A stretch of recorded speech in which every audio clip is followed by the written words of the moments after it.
দুনিয়ায় এমন কোনো মা নাই যে সন্তানকে দাফন করার জন্য কবরে নেমে সন্তানকে শোয়া নিজে সুস্থ অবস্থায় উপরে উঠবেন এমন কোনো মা জগতে নাই।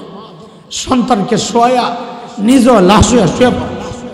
এরে দোস্ত, রে ভাই, এরে বন্ধুরা, একটু জিজ্ঞেস করি আপনাদেরকে, এই যে মার কলিজা এত দরদ, এত মমতা আর মায়া আর ভালোবাসা, কারণটা কি বলেন তো? মা আমার একটা চোখ বানাইছেন সেই জন্যেই, বলেন। মা আমার একটা কান বানাইছেন সেই জন্যে, একটা হাত বানাইছেন সেই জন্যে, কটা আঙ্গুল বানাইছেন সেই জন্যে। ও যুবক, কথা বলো, মার কলিজা এত দরদ কেন? মা আমার কিছু বানাইছেন? বলেন একবারে, মা আমার কি বানাইছেন? বলেন না, কি বানাইছেন? কিচ্ছু বানান নাই, কিচ্ছু বানান নাই। অল্প কয়েকদিন ভাড়াটিয়ার মতো পেটে ধারণ করেছেন, হওয়ার পরে লালন করেছেন, তাতেই মার কলিজায় এত মায়া। মা আমার কিচ্ছু বানান নাই, তাতেই মার কলিজায় এত মায়া। আহ আহ তাইলে যেই আল্লাহ আমার চোখ বানাইছেন ওই আল্লাহর কত মায়া, যে আল্লাহ আমার হাত পাও বানাইছেন ওই আল্লাহর কত মায়া, যে আল্লাহ আমাকে এত এত নিয়ামত দিয়ে বাঁচায়া রাখছেন ওই আল্লাহর কত মায়া। আরে কত মায়া, তুমি কি দেখো না, বুঝো না? আরে তুমি যখন গুনাহ করি, দরজা বন্ধ করে, জানালা বন্ধ করে, যুবক, গুনাহ চলছে ভিতরে, আমার মালিকের কত মায়া। ওই গুনাহ অবস্থায় আমার মালিক দরজার নিচে দিয়ে বাতাস আর অক্সিজেন পাঠাইয়া দিচ্ছেন যেন আমি মরে না যাই। আমি আপনি যখন গুনাহ করি না, মালিক তখন ওই মায়ার কথাগুলো মনে করিয়ে দিয়ে দিয়ে ডাকতে থাকেন। কি বলে? ইয়া আইয়ুহাল ইনসান মা গররাকা বিরাব্বিকাল কারীম। এরে বান্দা, যেই পাও দিয়া গুনার জন্য হাঁটতেছস ওই পাও কিন্তু আমার দেওয়া, যেই হাত দিয়া ধরতেছস ওই হাত কিন্তু আমার দেওয়া, যেই চোখ দিয়া দেখতেছস ওই চোখ কিন্তু নায়ক নায়িকার নর্তকীরা দেয় নাই, আমার দেওয়া, যেই কান দিয়া গান শুনতেছস ওই কান কিন্তু আমার দেওয়া। আমার দেওয়া নিয়ামত দিয়া তুই আমার নাফরমানি করছস কেন রে? মা গররাকা বিরাব্বিকাল কারীম। বলে আল্লাহ কারীম তো ওই সত্তা যিনি না চাইতে দেন, রব তো ওই সত্তা যিনি এগুলোকে বাঁচায় রাখেন। আপনি কি করছেন? তো আল্লাহ যেন পরের আয়াতগুলোতে জবাব দিচ্ছেন, আমি কি করছি জালেম? তোর চেহারার দিকে তাকায়া দেখ। আল্লাযী খালাকাকা ফাসাওয়াকা ফাআদালাক ফি আই সূরাতিন মা শাআ রাক্কাবাক। আরে তোর মতো সুন্দর করে আমি কাউরে বানাই নাই। দেখ কি সুন্দর দুইটা চোখ লাগাইয়া দিস, দেখ কি সুন্দর ঝাড়ু লাগাইয়া দিস। ময়লা পড়ে, আমি ঝাড়ু দিয়ে পরিষ্কার করে চোখগুলারে নিরাপদ করে দেই। তুই ঘুমায়া যাস, এই চোখগুলো অনিরাপদ হয়ে যায়, তোর তো খবর থাকে না। আমি রব নিজ দায়িত্বে একটা শাটার লাগাইয়া দিয়া চোখটারে নিরাপদ করে দেই। আর তুই কি করস? ঘুম থেকে উঠা ওই চোখগুলারে খুইলাই আমার নাফরমানি করা শুরু করস। মা গররাকা বিরাব্বিকাল কারীম। আরে কার কাছ থেকে কি পেয়ে তুই আমি রবকে ভুলে গেলি? ও ভাই, শেষ কথা, আমাদের মুরব্বীরা বড়রা বলেছেন ডাকটা এই পর্যন্তই শেষ না, ওই ডাকের ভেতরে যেন আরেকটা শাখা ডাক আছে। সেটা কি? আল্লাহ যেন বলছেন, এরে বান্দা, তোর ছোট্ট বাচ্চাটা যখন তোর দিকে তাকায় থাকে তুই গুনাহ করস না, তোর লজ্জা লাগে? তোর মা বাবা, তোর শ্বশুর শাশুড়ি, তোর ওস্তাদ, তোর মুরব্বী তাকায় থাকলে তুই গুনাহ করস না, তোর লজ্জা লাগে? অথচ আমি রব, আমি তাকায় তাকায় তোর ডাকতেছি, তাও তুই গুনাহ ছাড়স না। কি রে বান্দা, কি হয়ে গেল তোর? আমার দাম বুঝি তোর কাছে ওই বাচ্চাটার চেয়ে কমে গেল? হ্যাঁ, আমার দাম বুঝি তোর কাছে আমার মাখলুকের চেয়ে কমে গেল? ওরা তাকায় থাকলে তুই গুনাহ করস না, তোর লজ্জা লাগে? আর আমি কারীম যে দিছি, যেগুলারে রাখছি ঠিকঠাক, সেই কারীম রব তাকায় তাকায় তোর ডাকতেছি, তাও তুই গুনাহ ছাড়স না। মা গররাকা বিরাব্বিকাল কারীম। কে তোকে ধোকায় ফেললো বল আমাকে? কার কাছ থেকে কি পেয়ে তুই তোর কারীম রব ভুলে গেলি? আল্লাহ তাআলা আমি আপনি গুনার দিকে আগাইলে এইভাবে আল্লাহ মায়া করে করে ডাকতে থাকেন। এরে যুবক, এরে ভাই, আমার ভাই, আল্লাহর রাস্তে বলি, এই চিন্তা, এই ভাবনা আর এই অনুভূতিটা যদি দিল আর দিমাগের মধ্যে জায়গা করা যায়, জায়গা দেওয়া যায়, যদি দিলের মধ্যে বসানো যায়, তো আল্লাহর কসম খায়া বলি আমরা উপকার পাইছি, তুমিও পাইবা। তখন দেখবা গুনাহ ছাড়াটা না, তখন দেখবা গুনাহ করাটা তোমার জন্য কঠিন হয়ে যাবে। কারণ গুনাহ করতে গেলেই তোমার কানে আল্লাহর আওয়াজ, ডাকের আওয়াজ বাজতে থাকবে। এরে বান্দা, তুই কই যাচ্ছস? যে জমিন দিয়ে হাইটা যাচ্ছস ওই জমিনটা আমার। হুম ফিহা খালিদুন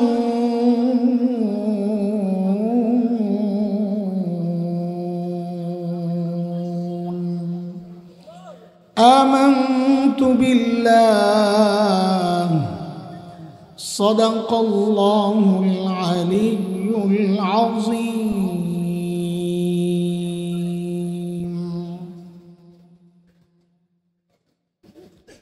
ঐতিহ্যবাহী দ্বীনি সংগঠন হিলফুল ফুজুল যুব সংঘের উদ্যোগে আয়োজিত 25তম বার্ষিক তাফসীরুল কোরআন মাহফিলের মুহতারাম সভাপতি, প্রধান অতিথি অতিথিবৃন্দ, হযরত উলামায়ে কিরাম, মুরব্বিয়ান আযম, দূর দূরান্ত থেকে আগত ইসলাম প্রিয় সুধী সমাজ, প্রিয় ছাত্র ভাইয়েরা, যুবক বন্ধুরা, পর্দার আড়ালের মা ও বোন, আল্লাহ সুবহানাহু ওয়া তাআলার অশেষ মেহেরবানি যে মহান মালিক লাখো কোটি মানুষ থেকে বাছাই করে দ্বীনি এই মজলিসে আমাকে আপনাকে আসার বসার কিছু কথা বলা ও শোনার তৌফিক দান করেছেন। সেজন্য মহান রবের শুকরিয়া আদায় করি, জবান খুলি, প্রাণ খুলি, কালিমাতুশ শুকর উচ্চারণ করি আলহামদুলিল্লাহ। লম্বা সময় থেকে দেশের মুহাক্কিক আলেমদের জবানে আপনারা কথা শুনেছেন। বিশেষ করে আমার আগে যিনি কথা বলেছেন, আমাদের গর্বের ধন, অত্যন্ত স্নেহের ভালোবাসার মানুষ, হযরতুল আল্লাহ মুফতি রেজাউল করিম আবরার হাফিজাহুল্লাহ ওয়া রাআহ। কথা বলেছেন হযরতুল আল্লাহ আল্লামা খালেদ সাইফুল্লাহ আইয়ুবী, মুফতি হাবিবুল্লাহ মাহমুদ কাসিমি সহ দেশের শীর্ষ ওয়াইজিনরা কথা বলেছেন। এখন তো আসলে শেষ সময়টা হচ্ছে দেখালন বাইচালনের টাইম। দেখালন বাইচালন বুঝেন, দোকানে বেচা কিনা শেষ, কিছু কাপড় থাকে ছেঁড়া ফাটা, তো মালিক সেলসম্যানদেরকে বলে বাহিরে নিয়ে ডাক দিয়া বিক্রি করে দেয়। তোরা নিয়ে বাহিরে স্তূপ করে, তো একটাই বলে দেখালন, আরেকটা কয় 100 বাইচালন, 100 দেখালন, 100। এখন তো দেখালন বাইচালনের টাইম। মাহফিল ভাঙ্গা সময়, এত রাত পর্যন্ত মাহফিল থাকে নাকি শীতের মধ্যে? এখন ওরা লম্বা, আপনাদের বক্তাদের লম্বা এক সিরিয়াল বানাইছে। আমার সিরিয়াল 12টায়, আমি কি করব? তারপরও যে আপনারা বসে রয়েছেন, এটা প্রমাণ হইল আপনারা আমার চেয়ে বেশি ইমানদার। কারণ আমি জিন্দিগিতে এত রাত্রে মাহফিলে বয়ান কারো শুনলাম না, হইলে জিব্রাইল আয়া বয়ান করলেও না। তোমার জিব্রাইলের ঘুম নাই, আমার কি ঘুম নাই? আল্লাহ আপনাকে এই ত্যাগকে কবুল করেন, নাজাতের ওসিলা বানায়া দেন। সময় বেশি নিব না, শেষ সময়ের অল্প কথা। দোস্ত, আল্লাহ সুবহানাহু ওয়া তাআলা আমাদেরকে মানুষ বানিয়েছেন। আমাদের দুই পাশে দুইটা বিপরীত চরিত্রের সৃষ্টি আল্লাহ রেখেছেন। একদিকে ফেরেশতা, আরেকদিকে শয়তান। ফেরেশতার চরিত্র হচ্ছে ফেরেশতারা গুনাহ করতে পারেন না। কি বলেছি বলেন তো? গুনাহ করেন না বলি নাই, কি গুনাহ করতে? ঠিক উল্টা চরিত্রের হচ্ছে শয়তান। শয়তান ভালো কাজ করতে পারে না। এই ভিন্ন দুই চরিত্রের মিশেলে, সংমিশ্রণে আল্লাহ আমাদেরকে মানুষ বানাইছেন। আমাদের ভালো কাজ করার যোগ্যতাও আছে, আবার শয়তানি যোগ্যতাও আছে। শয়তানি কম করি না। আমাদের এই স্বভাব চরিত্র সম্পর্কে আল্লাহ সূরা আশ-শামসের মধ্যে বলেন, 6, 7, 8, 9 আয়াত, ওয়ানাফসিন ওয়ামা সাওয়াহা فألهمها فجورها وتقواها قد أفلح من زكاها وقد خاب من দাসাহা। আল্লাহ বলেন মানুষের মধ্যে ভালো কাজের যোগ্যতাও আছে, খারাপ কাজের যোগ্যতাও আছে। আলোচনাকে সাজানোর জন্য আমরা এই মানুষের তিনটা ভাগ করতে চাই। কয় ভাগ বলেন একটু তাড়াতাড়ি, আমার সাথে একটু কথা বললে তাড়াতাড়ি শেষ করা যাবে। আপনাকে মনোযোগ আসেনি আসলেই, কি কয় না কয়, এত রাত পর্যন্ত মনোযোগ থাকে আছে কত, 100 না 50? হ্যাঁ হুজুর আপনি একটু নাম্বারটা দেখেন তো ঠিক আছে নি, 100 না 50? তো কে কে ঘুমাইছেন একটু হাত ওঠায় দেখান তো, আল্লাহু আকবার।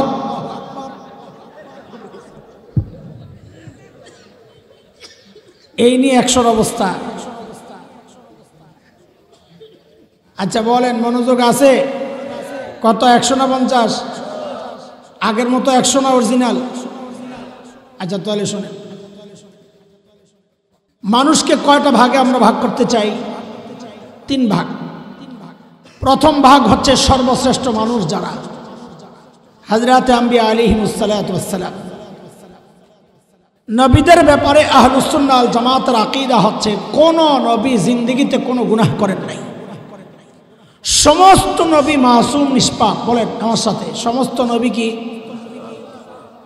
কাজী কেউ যদি নবীদের দোষ তালাশ করে অথবা নবীরা দায়িত্বে অবহেলা করেছেন এবং জঘন্য মন্তব্য করে, তো চোখ বন্ধ করে তাদের ব্যাপারে সিদ্ধান্ত নিতে হবে তারা হকপন্থী কেউ হতে পারে না, গোমরাহ পথভ্রষ্ট। নবীদের পরের জায়গাটা হচ্ছে হযরত সাহাবায়ে কেরাম রিদওয়ানুল্লাহি আলাইহিম আজমাইনদের। সাহাবীদের ব্যাপারে আহলুস সুন্নাহ ওয়াল জামাতের আকীদা হচ্ছে সাহাবীরা নবীদের মতো নিষ্পাপ না, তবে সাহাবীদেরকে আল্লাহ তাআলা মাফ করে দিয়েছেন, তারা মাগফুর। সাহাবীরা কি আল্লাহ কি করে দিয়েছেন? বলে তারা তো ভুল করেছে। হ্যাঁ করেছে, আল্লাহ মাফ করলে তুমি বলার কি? আল্লাহ তাদের দিল পরীক্ষা করে দেখেছেন তাদের দিল ঠিক আছে। সূরা হুজুরাতের 3 নম্বর আয়াতে আল্লাহ বলেছেন এটা, যে তুমি যে মুত্তাকি তোমার পাশের মানুষই তো স্বীকার করে না। পীর সাহেবের কাছে তার বউ কিন্তু মুরিদ হয় না, খবর লইয়া দেখেন। এখানে পীর সাহেব থাকলে কেউ ছোট মোটো খবর লইয়া দেখেন তার বউ কিন্তু তার কাছে মুরিদ হয় নাই। আরে আমার কাছেও হয় নাই। চিনি আপনি কোন মার্কা পীর, আমার সাথে বুজুর্গি দেখেন না। এক পীর সাহেবের সাথে বলে তার বউ খালি লেগেই যায়, লাগতে লাগতে বুড়া হয়ে গেছে, লাগালাগি ছাড়ে না। একদিন পীর সাহেব ঘরে আসছে, বউ দিছে এক চিৎকার, আহারে আল্লাহ কি হলো, বুড়া কালে এমন শুরু করছো, আমি তো চলে যাবো। কি সমস্যা? আজকে একটা দৃশ্য দেখা কলিজাটা ছিঁড়ে গেছে। কি হয়েছে? আজকে দেখছি আমাকে বাড়ির সামনে দিয়ে এক পীর সাহেব উইরা উইরা যায়, আর তুমি তো আল্লাহর বান্দা, ল্যাংরায় ল্যাংরায় আনো। পীর সাহেব কয়, আহারে পোড়া কপাল, এতদিন মনে করছিলাম তোর দিল নষ্ট, এখন দিন শক্তিও নষ্ট। বলে কেন? ভালো করে দেহস নাই, ওটা যে আমি আসিলাম, তা আমি আসিলাম। এখন বউ কি বলে, হায় রে খোদা, তাই তো বলি ডানা একটা ভাঙ্গা কেন? বহু স্বীকার করবে না, তুমি বুজুর্গ। তা আল্লাহ যেন বলেন তুমি যে মুত্তাকি তোমার পাশের মানুষটা স্বীকার করে না, আর আমার নবীর সাহাবীরা মুত্তাকি, আমি আল্লাহ নিজে সাক্ষী দিচ্ছি। ইন্নাল্লাযীনা ইয়াগুদ্দুনা আসওয়াতাহুম ইনদা রাসূলিল্লাহ উলাইকা আল্লাযীনা ইমতাহানাল্লাহু কুলুবাহুম লিত্তাকওয়া লাহুম মাগফিরাতুন ওয়া আজরুন আযীম।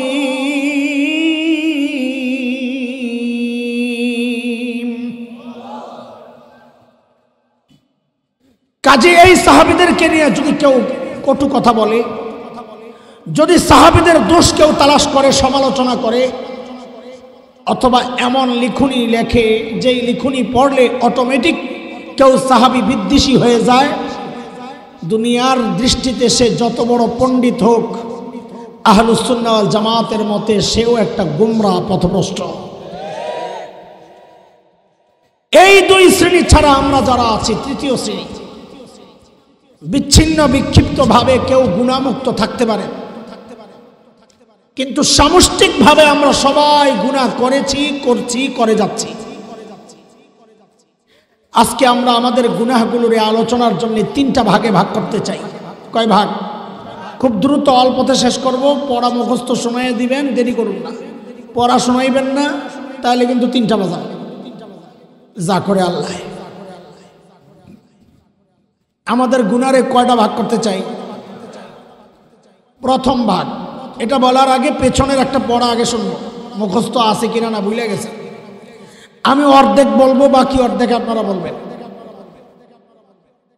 আল্লাহ তাআলা ছাড় দেন। আবার বলেন আল্লাহ ছাড় দেন। আবার বলেন আল্লাহ ছাড় দেন। এই যে মুখস্থ করছেন, এখন যদি আমি একটু এদিক ওদিক যাইয়া বলি তো আমার কিল খাওয়া লাগবে, তাই না? জি বলে, তার মানে দিব নিয়ত করে ফেলাইছে। কি মুসিবত!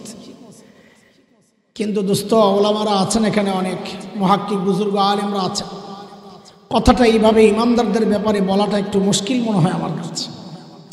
হ্যাঁ, কাফেরদের ব্যাপারে বলা যেতে পারে। আল্লাহ নিজেই বলেছেন, ফামাহিলিল কাফিরিনা আমহিলহুম রুওয়াইদা। নবী, কাফেরদেরকে আমি একটু ছাড় দিছি, আপনি একটু দেন, কিন্তু ছাড়বো না। আল্লাহু মুহিতুম বিল কাফিরিন। ইমানদারদের ব্যাপারে ক্রস দিয়েন না, যেটা মুখস্থ করছেন দরকার না, এটা আছে। আজকে এটার সাথে সাথে আরেকটা নতুন পড়া মুখস্থ করেন। বলেন সবাই আমার সাথে, আমার আল্লাহ ছাড়ও দেন, ছেড়েও দেন। বলেন আমার আল্লাহ ছাড়ও দেন, ছেড়েও দেন। এটা আমার কথা না, কোরআনে আসছে। আল্লাহ বলেন ওয়াফু আন কাসীর, বহুজনের বহু গুনাহ আমি এমনি মাফ করে দিই। না নাই? আচ্ছা একটু বলেন তো দিল থেকে, নতুন পড়া যারা মুখস্থ করছেন, জিতছেন না ঠকছেন? যদি কোপ দিয়া বসে থাকেন যা আল্লাহ ছাড় দেন, ছেড়ে দেন না, তো আল্লাহ না ছাড়লে আমরা বাঁচবো কেন? আমাদের বাঁচার কোনো রাস্তা বাইর করা লাগবে না। তো একটা বাইর করছি, যা আল্লাহ বহু গুনাহ এমনি ছেড়ে দেন। এক নাম্বার গুনার। দুই নাম্বার প্রকার হচ্ছে আমাদের বহু গুনাহ এমন আছে যেগুলো আল্লাহ আমাদের নেক আমলের দ্বারা মিটাইয়া দেন। আল্লাহ নিজে বলেছেন, ইন্নাল হাসানাত ইউযহিবনাস সাইয়্যাত। যেমন হজ এক আমল, পেছনের সব গুনারে মুছা দেয়। কয় গুনাহ গেল? 2 গুনাহ। 3 নম্বর গুনাহ, ওই যে পিছনের পড়া, আল্লাহ বহু গুনাহ এমন আছে ছাড় দেন, কিন্তু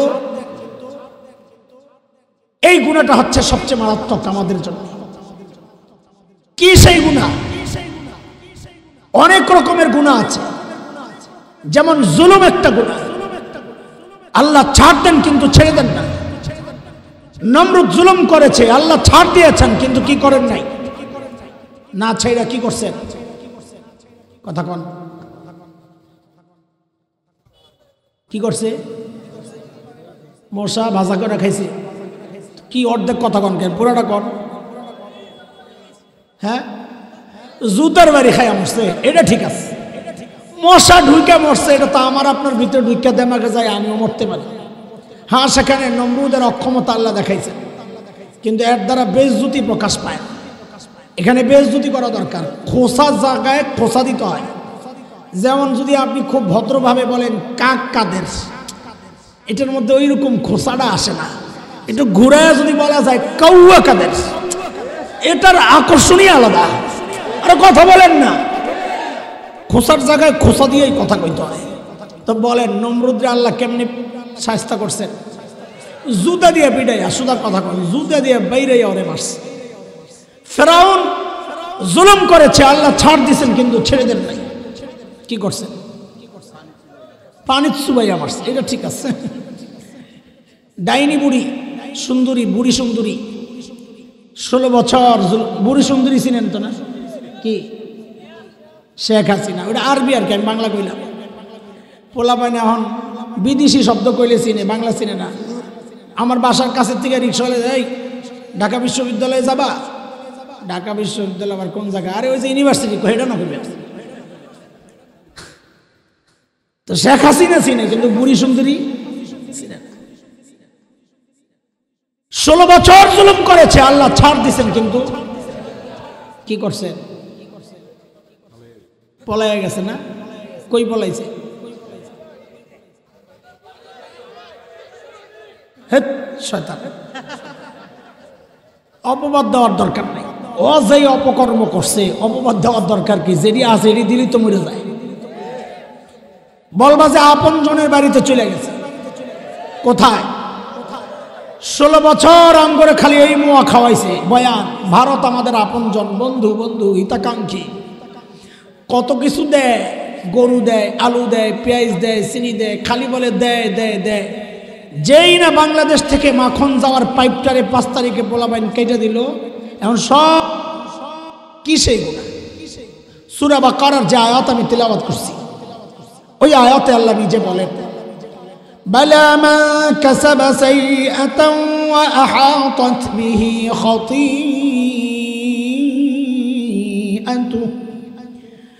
ফাউলাইকা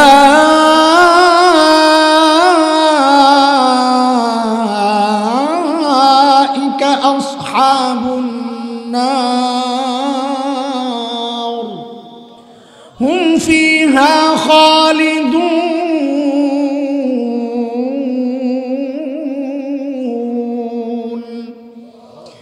আল্লাহ বলেন যে গুনাহ বান্দাকে ঘিরে নেয়, মানে কি? মুফাসসিররা বলেন মানে হচ্ছে যে গুনায় বান্দা ফেঁসে যায়, নিয়মিত করে, ছাড়তে পারে না। বলেন, যে গুনাহ বান্দা নিয়মিত করে, ছাড়তে পারে না, সেই গুনাহ কোনটা? যা মানুষ নিয়মিত করে ছাড়তে পারে না, সেই গুনাহ কোনটা? সেটা সবার একটা হবে, এটা জরুরি না। সেই গুনাহ আপনার একটা হইতে পারে, আমার আর একটা হইতে পারে, তার আর একটা হইতে পারে, তার আর একটা হইতে পারে। কেউ নিয়মিত মিথ্যা বলে, ছাড়তে পারে না। কেউ নিয়মিত সুদ খায়, ছাড়তে পারে না। কেউ নিয়মিত ঘুষ খায়, ছাড়তে পারে না।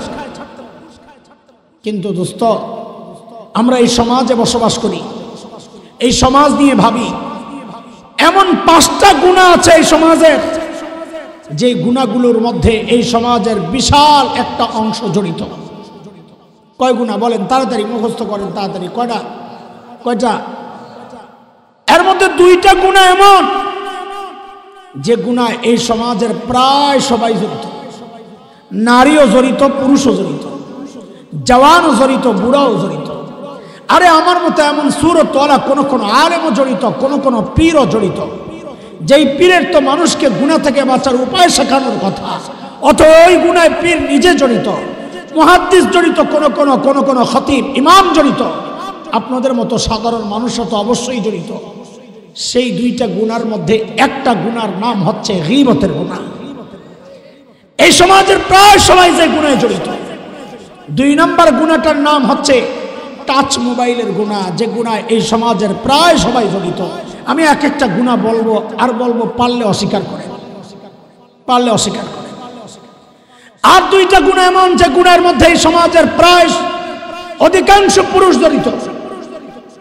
এর মধ্যে একটা গুনাহ হচ্ছে এই সমাজের অধিকাংশ পুরুষ দাড়ি কাটার গুনায় জড়িত, পারলে অস্বীকার করে।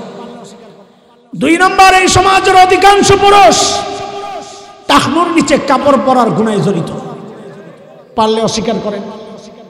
কয়টা গুনাহ বললাম? তাড়াতাড়ি। 1 নম্বর গীবতের গুনাহ, 2 টাচ মোবাইলের গুনাহ, 3 দাড়ি কাটার গুনাহ, 4 টাকনুর নিচে কাপড় পরার গুনাহ। কিন্তু 5 নম্বর গুনাহ সম্পর্কে বলতে আমাদের ইতস্ত লাগে। এই সমাজের অনেকে নিতেও পারে না, বিশেষ করে আমাদের মা বোনরা তো খেপেই যায় কিনা আমার ভয় লাগে। সেটা হচ্ছে এই সমাজের অধিকাংশ পর্দানশীল নারী যে গুনায় জড়িত। আরে পর্দা করে না যারা, ওদের হিসাবটাই বাদ, ওরা তো সবসময় গুনায় লেগেই আছে। এই সমাজের অধিকাংশ পর্দানশীল নারী যে গুনায় জড়িত, এটা কেমনি? এটা আবার কিভাবে সম্ভব? হ্যাঁ, পর্দার কোরআনের আয়াতগুলো একটু পড়ে দেখেন। 18 নম্বর পারার সূরাতুন নূর 30 নম্বর আয়াত আল্লাহ পুরুষের পর্দা সম্পর্কে বলেছেন। 31 নম্বর আয়াত আল্লাহ মেয়েদের পর্দা সম্পর্কে বলতে গিয়ে এক জায়গায় বলেন, ওয়ালা ইউবদিনা যিনাতাহুন্না, মেয়েরা যেন তাদের সৌন্দর্য প্রকাশ না করে। মুফাক্কিরিনরা বলেন, মুহাক্কিকিনরা বলেন যে পর্দার মূল পয়েন্ট এটা সৌন্দর্য গোপন করা। কাজেই কোনো নারী যদি ছালার চটগায় দিয়ে নিজের সৌন্দর্য গোপন করে, ইসলাম বলবে সে শরিয়া অনুযায়ী পর্দা করেছে। কোনো নারী যদি ঘরের কাঁথা মুড়ো দিয়ে সৌন্দর্য গোপন করে, তো ইসলাম বলবে সে শরিয়া অনুযায়ী পর্দা করেছে। কিন্তু কোনো নারী যদি ঝিকঝাক বোরকা, রং বেরঙের বোরকা, টাইট ফিট বোরকা, ডিজাইনের বোরকা পরে পর্দা করে, ইসলাম বলবে সে শরিয়া অনুযায়ী পর্দা করে নাই। কেন? শরীয়তের পর্দার মূল কথা হচ্ছে সৌন্দর্য গোপন করা। এক চরম বাস্তবতা, এটা অস্বীকার করার কোনো সুযোগ নাই। আজকালকার অধিকাংশ বোরকা দিয়া সৌন্দর্য গোপন হয় না, বরং সৌন্দর্য ওপেন হয়, আরো বেশি প্রকাশ পায়। কথা ঠিক কিনা বলেন? ঠিক কি আগের দিবে? ঠিক আগে যেগুলা বলছি ওগুলা কি বেঠিক? অধিকাংশ পুরুষ দাড়ি কাটার গুণায় জড়িত, ওইটা কি বেঠিক? অধিকাংশ পুরুষ টাকনোর নিচে কাপড় পরার গুণায় জড়িত, ওইটা কি বেঠিক? তো ওই সময় ঠিকটা আসতে হইলো, এখন যে জোর হইলো, ঘটনা কি? ঘটনা কি? এখন কমন প্রশ্ন হয়েছে না? এই ঠিক যে তোমার আর আমার বিরুদ্ধে যায়, ওটার খবর আছে। এই বোরকা কিনা দিছ তুমি, এই বোরকা কিনে দিয়েছ তুমি, টাকা দাও তুমি, আর এখন মাহফিলে এসে জোরে ঠিক কর, দুটার আল্লাহ শেষ কর। এটাও ঠিক, মুখস্থ করছে ঠিক, সব জায়গায় খালি ঠিক, অটো ছেড়ে দেয় ঠিক। খেয়াল করে, আজকালকার বোরকা দিয়ে যে সৌন্দর্য ওপেন হয়, গোপন হয় না, তার একটা বড় প্রমাণ ঢাকায়, আপনারা তো চিনবেন না। আমার বাসার কাছে একটা এলাকা আছে, নাম হইল কাঁটাবন। নাম শুনছেন? শাহবাগের নাম শুনছেন? ওই যে শাহবাগী কয় না, শাহবাগী, সেই শাহবাগের কাছে কাঁটাবন, ওখানে বোরকার দোকান আছে। সচেতন জেনারেশন, এই ইয়াং এরা বুঝবে বিষয়টা ভালো। বোরকার দোকানের নাম দেখলে আপনি অবাক হবেন। আমি তো তাকায় হাসতেছিলাম। বোরকার দোকানের নাম হচ্ছে ফ্যাশন হাউস। শরীয়ত কয় বোরকা হইল ফ্যাশন ঢাকার জন্য, আর ওরা বোরকার দোকানের নাম দিছে ফ্যাশন হাউস। আমি দোকানদাররা ধন্যবাদ দিছি, অমুনাফিকি করে নাই। ও মেয়েদেরকে বুঝাইছে, আমার কাছে যেই বোরকা, এটা শরীয়তের বোরকা না, এটা ফ্যাশনের বোরকা, লাগলে লয়া যাও, না এলে কেটে পড়ো। ঠিকই তো আছে নাকি? আমাদের বিষয়টা মূলত এটা না, খেয়াল করেন, মূল পয়েন্ট আসছে। আমাদের মূল বিষয় হচ্ছে আফসোস, এই গুণাগুলোতে যারা জড়িত, 5টা গুণা বলেছি। আফসোসের বিষয় হচ্ছে যারাই জড়িত, অধিকাংশই এই গুনাহগুলোর গুনাহ মনে করে না। এটা হচ্ছে আরো ভয়ঙ্কর দিক। গুনাহকে যে গুনাহ মনে করে না, তার প্রমাণ শুনেন। টাঙ্গাইলে এক এমপি ছিল, একটু নাটবল্টু ঢিলা, মাঝে মাঝে অসংলগ্ন কথাবার্তা বলে, পোলাপাইন কথা কও। কি নাম? আব্দুল লতিফ সিদ্দিকী। কেড়ে বলছে? এতটা লাল টুপি, এই স্মার্ট বয়, মাশাআল্লাহ। আব্দুল লতিফ সিদ্দিকী গেছে কয়দিন আগে এক মাহফিলে ওয়াজ করতে। নেতাগো কাজ, মাহফিল ডাকলে হাগো মাথা আউলে যায়, একটু ওয়াজ করতে মনে চায়, কারণ ওরা ডাকলে তো আর এত মানুষ আহে না। ওগরে দেখছি বয়ান করার সময় মানুষ উঠে যায়, কিন্তু বয়ান ছাড়ে না। কিরে ভাই, এর শরম লাগে না? পরে বুঝছি না শরম লাগে না, কারণ অচিন্তা করে ওটার পরেও যা থাকে, আমি ডাকলে তো তাও আসবো না, তো আমার লস কি? বয়ান চালায়া যায়। তো আব্দুল লতিফ সিদ্দিকী আসছে বয়ান করতে, মাথায় টুপি নাই, পাঞ্জাবি টাঞ্জাবি কিচ্ছু নাই, অসামাজিক একটা টি শার্ট গাও দিয়ে আইসে, আইসা বৈশা ওয়াজ করতেছে। কি আপনারা হুজুররা যে দোয়া করেন না, আমি কিন্তু আমিন বলি না। কি বলে না? আমি তো অবাক হয়ে গেছি, কিরে আমিন কেন বলে না? আমার নাইলে চেহারা খারাপ, কত হুজুর আছে চেহারা সুন্দর। আমি গাই ভাই কমলার মতন টকটকে, আমি গাই বললাম আমার কাছে বুড়াই তো হয় না বেড়ায়, আমরা এক বয়সী, ও দেখলে মনে হইব আমি বাপ অপলা। কালকে একজনে জিজ্ঞেস করতেছে আপনার বয়স কত ভাই? আমি কই যে 48 শেষ হইব মারছে। কি কয় না কয়? কি কয় না কয় মানে আমি তো মনে করছি সাইডের কাছাকাছি। আমি এটা মনে করা ভালো, কারণ নাইলে তো আপনি মনে করতেন আমি আপনার ছোট ভাই, এখন তো বড় ভাই মনে করে একটা আলাদা ইজ্জত করেন, আমার তো লস নাই। আরে কথা বলেন না। তো এই কমলাওয়ালা চেহারা এগোরা দেখাও কি দোয়ার মধ্যে আমিন আসে না, কারণ থাকে। পরে কারণ নিজেই বয়ান করতেছে। কারণ হইল আপনারা শিখান যে আল্লাহর গুনাহ করলে আল্লাহর কাছে মাফ চাইতে। আমি এই জন্যই আমিন বলি না। কেন? আমার জিন্দেগিতে আমি কোনো পাপ করি নাই। আমি বলি কি হায় রে খোদা, দাড়ি কাটা বেটাই বলে জিন্দেগিতে পাপ করে নাই। আমি তো দলিল পেয়ে গেছি যে গুনারে গুনাহ মনে করতেছে না। আরে বুঝেন না এই কথা? এটা বড়রা বলেন গুনাহ করাটা অবশ্যই বড় অপরাধ, কিন্তু মনে রেখো গুনারে গুনাহ মনে না করা গুনার চেয়ে আরো বড় অপরাধ। কেন? কেনটা শুনবেন? একটু সময় লাগবে, 5-10 মিনিট শুনবেন না শেষ করব? তাড়াতাড়ি কম। আমারে খুশি করার জন্য বলার দরকার নাই, আমি ছাড়লেই খুশি, এটা মাথায় রেখো। তোমরা মনে করো না যে না বলেন বললে আমি খুশি হব, না না, শেষ করেন বললেই আমার খুশি, কারণ আমি ছাড়তে পারলে বাঁচি। বাকি শুনবা কিনা তা কও, সত্যি কথা কও। শুনতে চাও? কে কে শুনতে চাও না হাত উঠাও। আল্লাহু আকবার। এবার ঠিক হয়ে গেছে, সাবধান হয়ে গেছে। শুনেন, কেন গুনারে গুনাহ মনে না করা গুনাহ করার চেয়ে বড় অপরাধ? শয়তানকে আল্লাহ যখন তাড়াইয়া দিচ্ছিল বাঘ, তখন শয়তান আল্লাহর কাছে 3টা আরজি পেশ করছিল। কয়টা? এটা বুঝার আগে একটা ছোট্ট গল্প শোনালো। 3-4 বছর আগে আমি ছিলাম মদিনায়, হজের সফর ছিল। তো আমরা মদিনায় গেলে মদিনা ইউনিভার্সিটির ছেলেরা যারা বাংলাদেশি পড়ে ওরা আমাদের কাছে আসে, কথাবার্তা হয়। তো একদিন 3-4টা ছেলে এসে বলে হুজুর আজকে এক মারাত্মক ঘটনা ঘটছে। ওরা বলতেছে আর হাসতেছে। কি বল?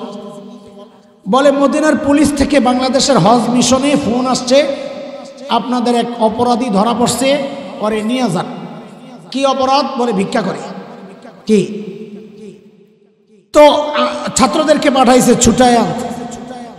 পুলিশের কাছে যায় দেখে এক আল্লাহর বান্দা 2 হাত কাড়া বসে রয়েছে, বাপ নিয়ে বসে রয়েছে, মনে হয় কোনো অপরাধ করে নাই। তো ভাবলাম আগে নিয়ে যাই, পরে কথাবার্তা যা বলার বলবো না। ছুটায় টুটায় না গাড়িটাই না, জিজ্ঞেস করলাম প্রথমে হাত কাটা কেন? তো ওই বেটা বিবরণ দিচ্ছে, আসিলাম ডাকাইত। হুজুর ও এমনভাবে বলতেছে মনে হয় যেন ডাকাতি কোনো অপরাধ না, একটা সম্মানজনক পেশা, আর বাপটাই আলাদা। তারপর ধরা পড়া গণপিটুনি খায়া হাত 2টা হারাইছে। তারপর আল্লাহ রাজ্জাক, আল্লাহকে তার বান্দারে না খাওয়াইয়া রাহে, আমার জন্যও আল্লাহ একটা ব্যবস্থা করছে। কি ব্যবস্থা? প্রতি বছর হজের সিজন আইলে কম টাকায় হজে আয়। তারপর মক্কা মদিনায় মিনা মুজদালিফা আরাফায় ভিক্ষা করি, আলহামদুলিল্লাহ, আল্লাহ শুকুর, আল্লাহর ফজল করম, আল্লাহ এত বরকত দেন, হজের খরচ কুইটা যা থাকে সারা বছর চলতে পারি। কোন বুদ্ধি শিখাইতেছি? কে আবার নিয়ত টিয়ত করে লাই শেষে? খবরদার, জামিন পাইবি না ধরা পড়লে। হুজুর আমরা হাসতে হাসতে শেষ, ওর কথা বলার ঢং দেখা। ও যে একটা আসামি, ওর চেহারার মধ্যে কোনো চিহ্ন তো নাই, অনুশোচনার কোনো ভাবসাব কিচ্ছু নাই। ওরা আইনে অফিসে বসায় রাখছে, রিটার্ন টিকিট আইনে ওরে দেশে পাঠিয়ে দিবে। ও বুঝছে আমার যে দেশে পাঠিয়ে দিবে। ও হঠাৎ একবার ঝাইরা টেরা উঠা বলে, আই আপনারা কি আসলেই আমার দেশে পাঠিয়ে দিবেন? তো পাঠাবো না, যা করছো দেশের বদনাম। তো তখন বলি কি জানেন, আপনারা যে আমার দেশে পাঠিয়ে দিবেন তো খালি হাতি পাঠিয়ে দিবেন, আপনারা আমার কিছু দিবেন টিবেন না? বাপরে, হ্যাঁ এখন আশাই রয়েছে, হ্যাঁ কিছু দিয়ে টিয়ে আর করে বিদায় করুন।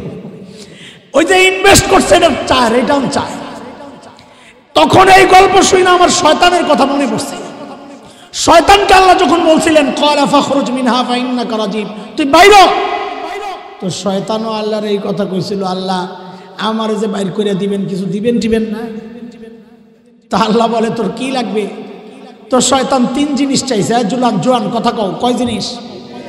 1 নম্বর চাইছে লম্বা হায়াত, যে আমারে লম্বা হায়াত দিবেন পুনরুত্থান দিবস পর্যন্ত। আল্লাহ বলছেন যা দিলাম। 2 নম্বর শয়তান কয় আল্লাহ আদমকে তো অনেক সন্তান দিবে, তা আমি যে দুনিয়ায় যাই ওদেরকে বলবো হয় খেলা হবে, তো আমার কর্মী লাগবে না? তো বলে কি চাস? আমারও সন্তান দেন। এই পোলাপাইন বুঝে শুনে জবাব দিও, শয়তানের বাচ্চা লাগবে চাইলো কার কাছে? এ কার কাছে? তোরা কথা কর, কার কাছে? জোরে বলো। শয়তানের বাচ্চা লাগলো চাইলো কার কাছে? আরো জোরে বলো না, ঠিক করে কও, কার কাছে? তুমি শয়তানের চেয়ে খারাপ। শয়তানের বাচ্চা লাগলো ও চাইলো আল্লাহর কাছে, আর তোমার বাচ্চা লাগলে তুমি যাও খাজার কাছে, মাজারে, কবরওয়ালার কাছে। তুমি শয়তানের চেয়ে খারাপ। কথা কন ঠিক কিনা? এই জায়গায় শয়তানের আকীদা তোর চেয়ে ভালো আছে। মাঝে মাঝে আমরা যে দুষ্টামি করে বলি শয়তানের বড়টা, তো পোলাবেন হাসে, হুজুর শয়তানের বড়টা আবার কেমনে হয়? তা আমি বলি লিস্টের মধ্যে নাম উঠায় রাখ, একজন পাওয়া গেছে শয়তানের বড়টা। ওকে যে বাচ্চা চায় খাজার কাছে, কারণ শয়তান বাচ্চা চাইছে কার কাছে? কাজে যেটা খাজার কাছে বাচ্চা চাইবে ওই শয়তানের বড়টা। আর চিৎকার করে কও ঠিক কিনা? শয়তান 2টা মঞ্জুর করায় বলে আল্লাহ যা দিলেন এগুলো তো বাহিরে গন্ডগোল করবে। তো কি চাস? একটু ভিতরে ঢুকে প্রাসাদ ষড়যন্ত্র, একটু ভিতর থেকে একটু গন্ডগোল লাগাইতে চাই। মানে কি? বলে আদম সন্তানের ভিতরে ঢুকে আমি গন্ডগোল লাগাইতে চাই। তো আল্লাহ বলেন যা তোরে তাও দিলাম। নবী আলাইহিস সালাম বলেন ইন্নাশ শাইতান ইয়াজরি মিনাল ইনসান মাজরাদ দাম, শয়তান মানুষের রক্তের রেশায় রেশায় দৌড়ায়। শয়তান কয় সুযোগ পাইছে? বাচ্চারা বলো তো চিৎকার করে, কয়টা? শয়তান 3 সুযোগ পায়া তো বাস চিৎকার, এইবার খেলা হবে। এইবার আমার বাবা বসে বসে কান্না করতেছেন। আমার বাবাকে আদম আলাইহিস সালাম বসে বসে কান্না করতেছেন। কেন? আদম আলাইহিস সালামের চিন্তা হইল শয়তান এমনিই তো ভয়ঙ্কর শত্রু, আবার পায়ে গেছে অস্ত্র, তা আমি আমার সন্তানকে নিয়ে এই ভয়ঙ্কর শত্রুর সাথে সংসার কেমনি করব? বসে বসে কান্না করে, আল্লাহ আমার কি হবে? আমারও কিছু সুযোগ সুবিধা দেন। তা আল্লাহ বলতেছেন আপনি টেনশন করেন না, আমি আপনার বান্দাকে, আপনার সন্তানকে ফেরেশতা দিয়া চারদিক থেকে ব্র্যাকেট দিয়ে নিরাপত্তা দিয়ে দিব, যেন শয়তান কাছে যেতে না পারে। সূরা রাদে আসছে, আল্লাহ বলেন লাহু মুআক্কিবাতুম মিন বাইনি ইয়াদাইহি ওয়া মিন খালফিহি ইয়াহফাযুনাহু মিন আমরিল্লাহ। নবী আলাইহিস সালাম বলেন আমরা খাবার থেকে যেমন মাছি তাড়ায়া দেই না, ফেরেশতারাও আমাদের চারপাশ থেকে ওইভাবে শয়তানকে তাড়ায়া দেয়। আমার বাবা তাও বসে বসে কান্না করতেছে। কি এখন কান্না করেন কে? তা আমার বাবা বলেন কি, ফেরেশতা দিয়ে আপনি চারদিক থেকে নিরাপত্তা দিবেন, এর চেয়ে নিরাপদ জায়গা জান্নাতে তো আমি নিজেই ছিলাম, তাও তো ধরা খেয়েছি। কারণ শয়তান তো কাছে যায় ধোকা দেয় না, অত দূর থেকে রিমোট কন্ট্রোল টিপ্পা টিপ্পা খালি চ্যানেল পাল্টায়, মানে ওয়াসওয়াসা দেয় আর কি। তো তা আমি বাঁচার উপায় কি? তখন আল্লাহ তাআলা আমার বাবাকে একটা শেষ সুযোগ দিয়েছেন। কি বলে? যে আপনি বাবা, আমি রব, আপনার চেয়ে আমার মহব্বত আমার বান্দার প্রতি 1000 কোটি গুণ বেশি। আমি আমার কাছে একটা স্পেশাল অফার রেখে দিচ্ছি। কি সেটা? বলে সেটা হচ্ছে আমার বান্দা গুনাহ করতে করতে করতে করতে জীবন শেষ, জীবনের শেষ সময়ে এসেও যদি আমার বান্দা খালি একবার বলে ও আল্লাহ আমি ভুল করছি, আমারে মাফ করে দাও, তো আমি আমার বান্দার জিন্দেগীর সব গুনাহ খাতা মাফ করে দিব। এই সুযোগ পাইয়াই তো আমার বাবা খুশিতে পারে না, লাফায়া ওঠে যে সব যদি মাফি করে দেন আমার কোনো টেনশন নাই, আমি দুনিয়ায় চলে যাচ্ছি। কিন্তু আমার বাবা খুশি হলে কি হবে? বাবার শত্রু শয়তান তো লাভ দিয়ে উঠছে, হ্যাঁ সব মাফ করে দিবেন, তো সব যদি মাফি করে দেন আমার ওই ঘোড়ার ডিমের 3 সুযোগ কি জন্য দিয়েছেন? আমি হন এগুলো দিয়ে কি করব? সারাদিন মেহনত করে আমি ওরে গোমরা করব, আর আপনি বিকেল বেলা মাফ করে দিবেন, এটা কোনো কথা? শয়তান গেছে খেপা খেপা। শয়তান আল্লাহর একটা হুমকি দিয়েছিল, ও দোস্ত কথা কোত্থেকে আনছিলাম? গুনাহ করার চেয়ে গুনাহকে গুনাহ মনে না করা বেশি মারাত্মক। কেন? এই কেনর জবাব খুঁজতে খুঁজতে এই জায়গায় ঢুইকা এই যে আসছি, সময় আসছে এখন বলার কেন গুনার চেয়ে গুনাহকে গুনাহ মনে না করা বেশি অপরাধ। ওই যে শয়তান যখন দেখছে তওবা করলে আল্লাহ সব মাফ করে দিবেন। শয়তান তখন দাঁড়ায় একটা হুমকি দিছে, কি জানেন? বড় ভয়ঙ্কর হুমকি, যে আপনি আপনার বান্দাকে তওবা করলে সব মাফ করে দিবেন, দেন দেন। তা আমি শয়তানও বাটপার কম না, আমি আপনার বান্দাকে দিয়ে এমন গুনাহ করাবো যেন সে তওবা না করে।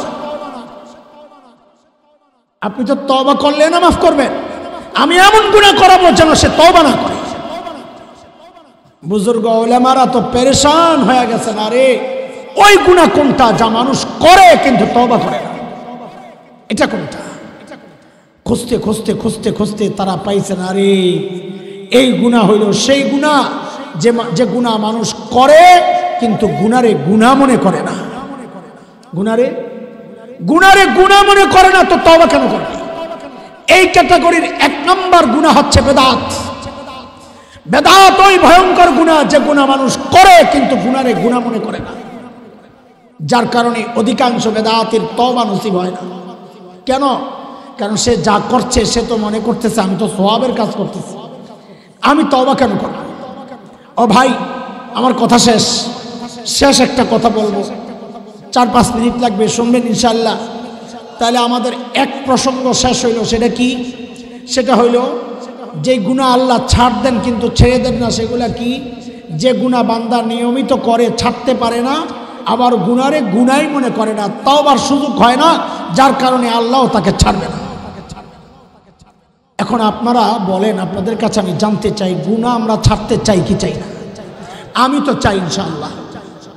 আল্লাহ তুমি কবুল করো। আপনারাও চান, হাত উঠাইছেন না? আচ্ছা ঠিক আছে। না, আমার একটা সমস্যা আছে, এটা আমার সমস্যা, আপনাকে নাও থাকতে পারে। সেটা হইল গুনাহ ছাড়তে চাই কিন্তু ছাড়তে পারি না। সৈয়দপুর তো এই সমস্যা নাই, আছে নাকি? কি কয়?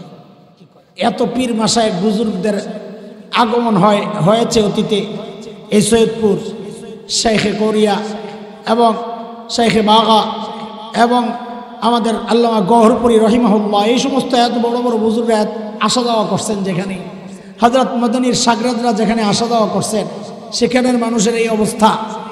বলে এই অবস্থা দুনিয়ার সব মানুষের, গুনাহ ছাড়তে চাইলেও ছাড়তে পারি না। ঠিক কথা।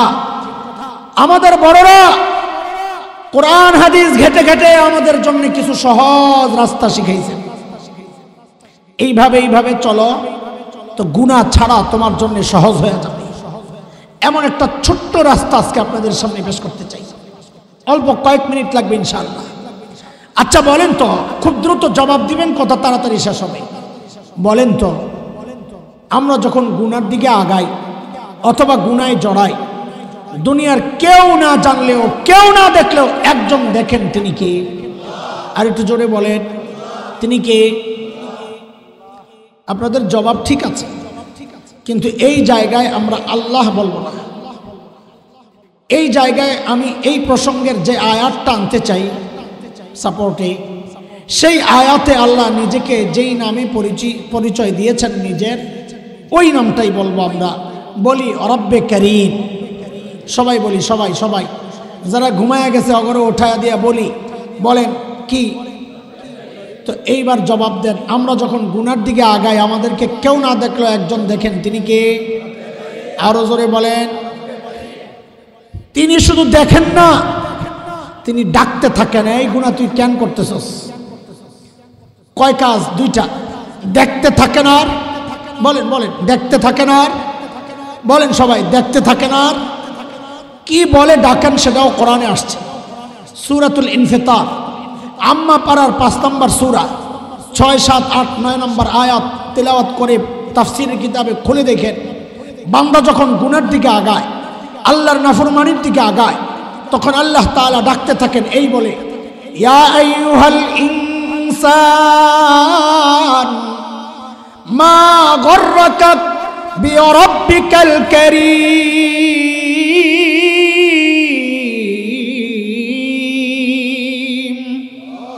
ও মানুষ, ওই কারীম রবের ব্যাপারে তোমার কে ধোঁকায় ফেলে? কার কাছ থেকে কি পেয়ে তুমি তোমার কারীম রব ভুলে গেলা? দেখেন, আমি নিশ্চিত ডাক্তার ওজনটা কত এটা এখনো আপনারা বুঝেন নাই। কেন বুঝেন নাই? স্বাভাবিক, অর্থগুলো ভেতর থেকে আপনারা জানেন না। এই জন্য আমি দুইটা শব্দের একটু ব্যাখ্যা দেই, তাইলে ডাক্তার ওজনটা কিছুটা বুঝে আসবে। এক হচ্ছে করিম, আরেক হচ্ছে রব। রব্বে করিম দুইটা শব্দ। আরবিতে করিম কাকে বলে? করিম বলে ওই দাতাকে যিনি না চাইতে দেন। বলেন করিম কাকে বলে? আমাকে জবাব দেন, তাইলে আপনাদের বুঝতে সহজ হবে। এই চোখটা চায়া পাইছেন না না চায়া? যিনি না চাইতে দিয়েছেন তাকে কি বলে? এই কান চায়া পাইছেন না না চায়া? যিনি দিছেন তাকে কি বলে? হাত চায়া পাইছেন না না চায়া? যিনি না চাইতে দিছেন তাকে কি বলে? করিম। দেওয়ার পর আবার এগুলোকে লালন পালন করেছেন, সংরক্ষণ করেছেন, পরিচর্যা করেছেন, হেফাজত করেছেন, নিরাপত্তা দিয়েছেন, যিনি তাকে বলে রব। তাকে বলে, দুইটা মিলে হচ্ছে রব্বে করিম। ডাক্তার ওজনটা এখনো বুঝেন নাই আপনারা? আমি জীবন ঘনিষ্ঠ একটা উদাহরণ দেই, তাইলে ডাক্তার ওজন বুঝে আসবে ইনশাআল্লাহ। এই যুবকরা তোমরা কথা বইল, বলো তো মানুষের মধ্যে আমাদেরকে সবচাইতে বেশি ভালোবাসেন কে?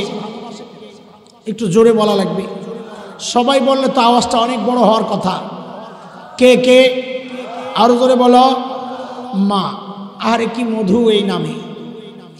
মার কলিজায় যে কত দরদ আর মায়া আর মমতার ভালোবাসা, এটা মা ছাড়া, আর মাকে যে আল্লাহ বানাইছেন ওই আল্লাহ ছাড়া দুনিয়ার কেউ বুঝবে না। মাঝে মধ্যে আমি আমার বাচ্চাদেরকে বোঝানোর জন্য বলি, এই মা চিনো? মা বলে চিনি তো, এই যে আম্মু। না এই যুবক শোন, যাদের মা আছে শোন, বেটা থাকতে থাকতে নিজের জান্নাত বানাও, নাহলে পরে আমার মতন কানবা, কাজ হবে না, সময় ফুরিয়ে গেলে কাজ হবে না। মা চিনো?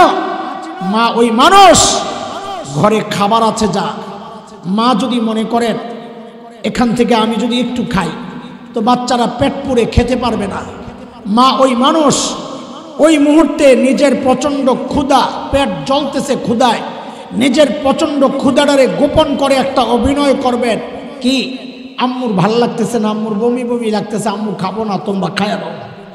মা ওই মানুষ, ঘরে আপেল আছে 3টা, বাচ্চাও 3টা, মা ওই মানুষ ওই মুহূর্তে একটা অভিনয় করবেন, আম্মু আপেল পছন্দ করি না, তোমরা খায়া নাও, আম্মু খাবো না। ঘরে কোনো ভালো খাবার তৈরি হলে আমাদের মুখে না দিয়া যিনি কোনোদিন খান নাই, আজীবন এই স্যাক্রিফাইস যে মানুষটা করেছেন, তার নাম কি? বলেন তার নাম কি? আহারে আহারে, ঘরে যখন গভীর রাতে ফিরতাম, যায়া সবাইকে মরার মতো ঘুমিয়ে পেতাম, বাচ্চারা বউ সব ঘুমাইতেছে।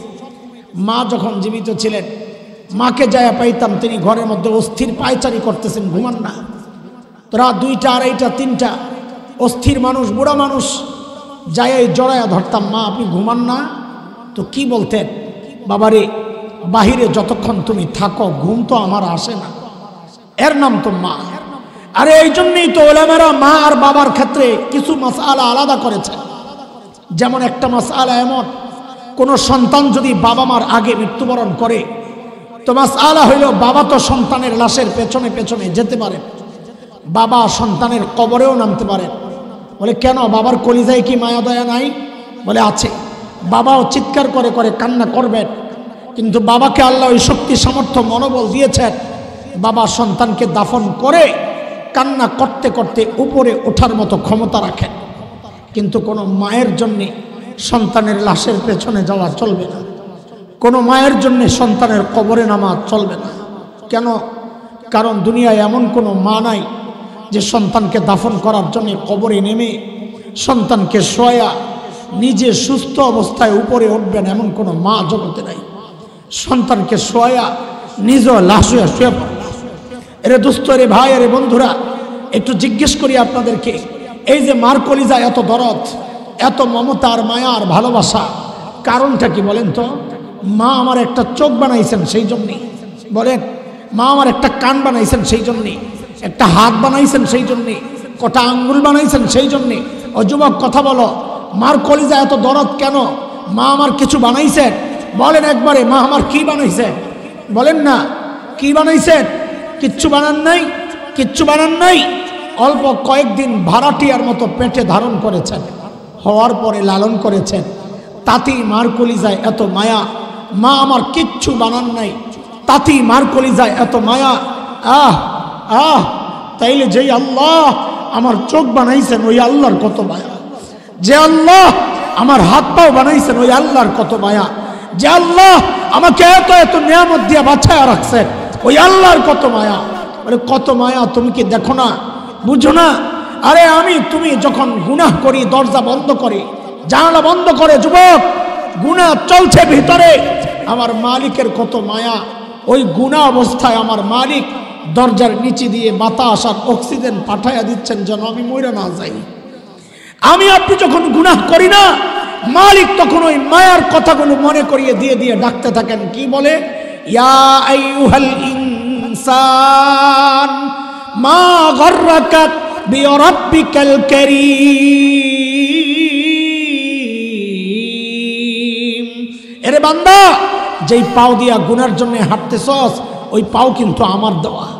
যেই হাত দিয়া ধরতেছস ওই হাত কিন্তু আমার দেওয়া। যেই চোখ দিয়া দেখতেছস ওই চোখ কিন্তু নায়ক নায়িকার নর্তকীরা দেয় নাই, আমার দেওয়া। যেই কান দিয়া গান শুনতেছস ওই কান কিন্তু আমার দেওয়া। আমার দেওয়া নিয়ামত দিয়া তুই আমার নাফরমানি করছস কেন রে? মা গররাকা বিরাব্বিকাল কারীম।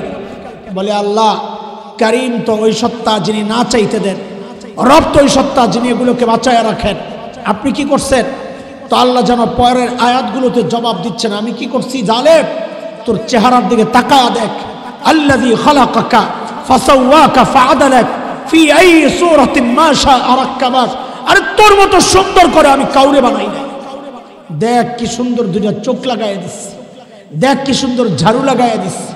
ময়লা পরে আমি ঝাড়ু দিয়ে পরিষ্কার করে চোখগুলারে নিরাপদ করে দেই। তুই ঘুমায়া যাস, এই চোখগুলো অনিরাপদ হয়ে যায়, তোর তো খবর থাকে না। আমি রব নিজ দায়িত্বে একটা শাটার লাগাইয়া দিয়া চোখটারে নিরাপদ করে দেই। আর তুই কি করস? ঘুম থেকে উঠা ওই চোখগুলারে খুইলাই আমার নাফরমানি করা শুরু করস। মা গররাকা বিরাব্বিকাল কারীম। আরে কার কাছ থেকে কি পেয়ে তুই আমি রবকে ভুলে গেলি?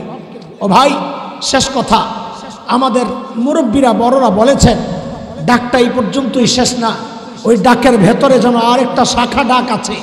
সেটা কি? আল্লাহ যেন বলছেন, এরে বান্দা তোর ছোট্ট বাচ্চাটা যখন তোর দিকে তাকায় থাকে তুই গুনাহ করস না, তোর লজ্জা লাগে। তোর মা বাবা, তোর শ্বশুর শাশুড়ি, তোর ওস্তাদ, তোর মুরব্বী তাকায় থাকলে তুই গুনাহ করস না, তোর লজ্জা লাগে। অথচ আমি রব, আমি তাকায় তাকায় তোর ডাকতেছি তাও তুই গুনাহ ছাড়স না। কি রে বান্দা, কি হয়ে গেল তোর? আমার দাম বুঝি তোর কাছে ওই বাচ্চাটার চেয়ে কমে গেল? হ্যাঁ, আমার দাম বুঝি তোর কাছে আমার মাখলুকের চেয়ে কমে গেল? ওরা তাকায় থাকলে তুই গুনাহ করস না, তোর লজ্জা লাগে? আর আমি কারীম যে দিছি, যেগুলারে রাখছি ঠিকঠাক, সেই কারীম রব তাকায় তাকায় তোর ডাকতেছি তাও তুই গুনাহ ছাড়স না। মা গররাকা বিরাব্বিকাল কারীম। কে তোকে ধোকায় ফেললো বল আমাকে? কার কাছ থেকে কি পেয়ে তুই তোর কারীম রব ভুলে গেলি? আল্লাহ তাআলা আমি আপনি গুনার দিকে আগাইলে এইভাবে আল্লাহ মায়া করে করে ডাকতে থাকেন। এরে যুবক, এরে ভাই, আমার ভাই, আল্লাহর রাস্তে বলি, এই চিন্তা, এই ভাবনা আর এই অনুভূতিটা যদি দিল আর দিমাগের মধ্যে জায়গা করা যায়, জায়গা দেওয়া যায়, যদি দিলের মধ্যে বসানো যায়, তো আল্লাহর কসম খায়া বলি আমরা উপকার পাইছি, তুমিও পাইবা। তখন দেখবা গুনাহ ছাড়াটা না, তখন দেখবা গুনাহ করাটা তোমার জন্য কঠিন হয়ে যাবে। কারণ গুনাহ করতে গেলেই তোমার কানে আল্লাহর আওয়াজ, ডাকের আওয়াজ বাজতে থাকবে। এরে বান্দা তুই কই যাচ্ছস? যে জমিন দিয়ে হাইটা যাচ্ছস ওই জমিনটা আমার, ওই জমিন তোর বিরুদ্ধে সাক্ষী দিবে। যে পাও দিয়ে হাইটা যাচ্ছস ওই পাও আমার, ওই পাও তোর বিরুদ্ধে সাক্ষী দিবে। যেই চোখ কান দিয়া তুই গুনাহ করতেছস আমার, এগুলাও তোর বিরুদ্ধে সাক্ষী দিবে। আল্লাহ তাআলা আমাদের সবাইকে, আমি তো বুঝানোর জন্য গুনাহ ভাগ করছি তিনটা, কিন্তু ছাড়ার ক্ষেত্রে আমরা গুনাহ ভাগ করব না। আমরা প্রতিজ্ঞা করে যাই আজকে ইনশাআল্লাহ সব রকমের গুনাহ আমরা ছেড়ে দেবো ইনশাআল্লাহ। ইনশাআল্লাহ এই মজলিস শেষ করেই তো যাব। যাওয়ার সময় একটা ছোট্ট প্রতিজ্ঞা করে যাই, সাহাবাওয়ালা জিন্দিগি এটা। বলেন আমার সাথে সবাই, নেকি যত ছোট হোক, সবাই বলি, সবাই বলি, এই তোমরাও বলো, খালি রেকর্ড করো, মানুষের জন্য, নিজের জন্য করো। বলো, নেকি যত ছোট হোক ছাড়বো না, গুনাহ যত ছোট হোক করব না। বলেন, এটা নিজের জীবনের একটা টার্গেট বানান। ইনশাআল্লাহ দেখবেন আপনি, ইনশাআল্লাহ এই অল্প দিনের মধ্যে আল্লাহ তাআলা আপনাকে তার ওলি হিসাবে কবুল করবেন। এটা প্র্যাকটিস করেন, খালি এতটুকু চিন্তা করেন, নেকি যতই ছোট হোক সামনে যা পড়ে ছাড়বো না। জুতা পরতে গেছি, একটু চিন্তা করব, ডান পাওয়া দিলেই তো সুন্নতটা আদায় হয়, ছাড়বো কেন, কি দরকার ছাড়ার। খোলার সময় চিন্তা করি, বামটা আগে খুললেই তো একটু সুন্নতটা আদায় হয়, ছাড়বো কেন, কি দরকার। ঘরে ঢুকার সময় চিন্তা করি, ডান পা দিয়ে ঢুকলেই তো একটা সুন্নত আদায় হয়, ছাড়বো কেন, কি দরকার। বের হওয়ার সময় চিন্তা করি, বাম পা দিয়ে বের হলেই তো একটা সুন্নত আদায় হয়, ছাড়বো কেন, কি দরকার।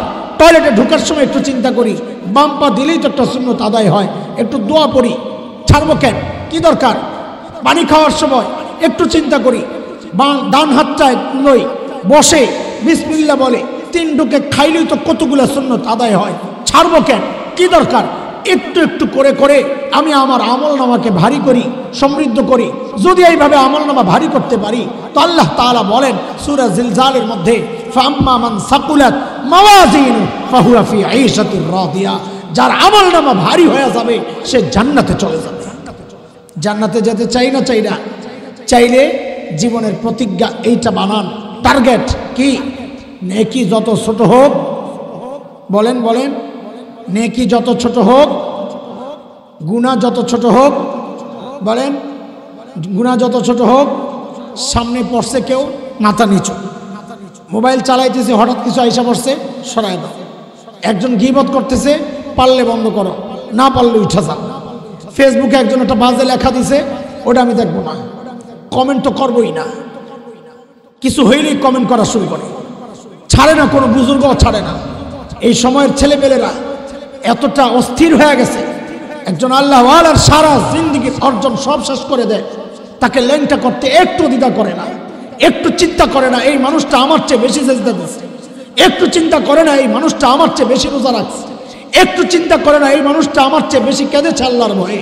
তার কোনো ভুল হইলে হইতে পারে, তিনি মানুষ, তিনি নবী না, তিনি ফেরেশতাও না, তিনি সাহাবীও না, আমার মতো মানুষ, ভুল তার হতেই পারে, কিন্তু তার সারা জিন্দেগির অর্জনটা আমি দেখবো না। আমার মতের একটু বাহিরে গেলেই বাস তাকে দল বেঁধে তাকে আমরা শেষ করে দেওয়ার একটা ফিনিশ করার একটা পরিকল্পনা হাতে নেই, গ্রুপে গ্রুপে তার নামে বদনাম ছড়াই, এগুলা কোনো ভালো মানুষের কাজ না, এগুলা গুনাহ। গুনাহ ছাড়ো, ছাড়বা ইনশাআল্লাহ, বলো ছাড়বা ইনশাআল্লাহ। বাজে কমেন্ট ফেসবুকে করব না, কারো বিরুদ্ধে লিখবো না, হাত উঠায় আমাকে বলো, আল্লাহকে সাক্ষী বানাও ইনশাআল্লাহ, বলো ফেসবুকে কারো বিরুদ্ধে লিখবো না ইনশাআল্লাহ, কারো বিরুদ্ধে কেউ লেখলে ওই লেখায় আমি সায় দিব না ইনশাআল্লাহ। আরে ওয়াদা করো ইনশাআল্লাহ, ইনশাআল্লাহ। বাজে কমেন্ট করব না, বাজে কমেন্টে লাইক দিব না, বাজে পোস্টে লাইক দিব না, শেয়ার করব না, বলো ইনশাআল্লাহ। এতে আমার দিনই ফায়দা যদি না হয় খামাখা এগুলো করার কোনো দরকার নাই, ঠিক আছে ইনশাআল্লাহ। আল্লাহ তোমাদেরকে হেফাজতে রাখেন, আল্লাহ আমাকেও হেফাজতে রাখেন। আমরা চাই গুনাহমুক্ত একটা পবিত্র জীবন ইনশাআল্লাহ। আল্লাহ তাআলা কবুল করেন হিলফুল ফুজুলের এই সুন্দর আয়োজন। আল্লাহ তাআলা আমাকে আজকে লন্ডন থেকে যে কতজন ফোন দিছে, হুজুর আমাদের এলাকায় যাচ্ছেন, কেউ কেউ আমাদের বাড়িতে যাচ্ছেন, আমরা নাই, ওদের যে মন পড়ে রয়েছে এই মাহফিলে, এখানে যেই জায়গাগুলো খালি আছে না এগুলো খালি নাই, সব লন্ডনের ওই পোলাবেনগুলো বসে রয়েছে, আমার কাছে লাগতেছে এরকম, কারণ ওদের মন পড়ে রয়েছে এখানে। সেই সকাল থেকে আমার নক করতেছে, আমি দেখাবো আপনাদেরকে ইনশাআল্লাহ, যে হুজুর একটু দোয়া করেন, ওদের মনটা পড়ে রয়েছে এখানে। আল্লাহ তাআলা ওদেরকেও কবুল করেন, আপনাদেরকেও কবুল করেন। যেই সমস্ত মুরব্বীরা তাদের মুবারক কদম এই এলাকায় রেখেছেন, আল্লাহ আমাদের সেই মুরব্বীদেরকে কবুল করেন। এখন যেই মুরব্বীরা বেঁচে আছেন আল্লাহ তাদেরকে লম্বা নেক হায়াত দান করেন, আমিন আমিন। আমিও দোয়া চাই আল্লাহ যেন আমাকেও গুনাহমুক্ত জীবনযাপনের তৌফিক দেন, অতীতের সমস্ত গুনাহগুলো আমারও আল্লাহ মাফ করে দেন, আপনাদেরকেও মাফ করে দেন, আমিন। ওয়া আখিরু দাওয়ানা আলহামদুলিল্লাহি রাব্বিল আলামিন। সুবহানাকাল্লাহ।